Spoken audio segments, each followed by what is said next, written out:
Com meu coração cheio de saudade, esta homenagem quero enviar a vocês da roça que são lavradores, que nunca se cansam de trabalhar.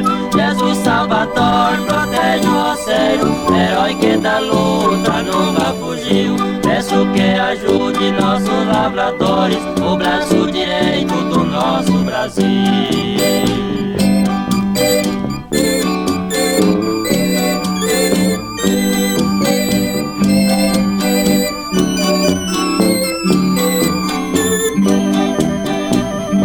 Querido roceiro que vive na roça, vai o meu abraço com satisfação. Não sinta vergonha por ser lavrador, fui igual você, tive calo nas mãos.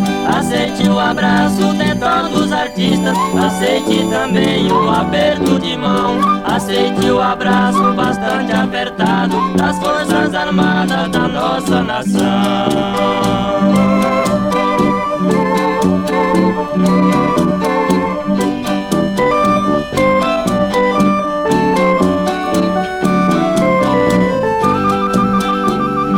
Todos estudantes, todos operários, desejo a vocês uma vida feliz. Todos lhe adoram por ser um roceiro, gigante guerreiro do nosso país.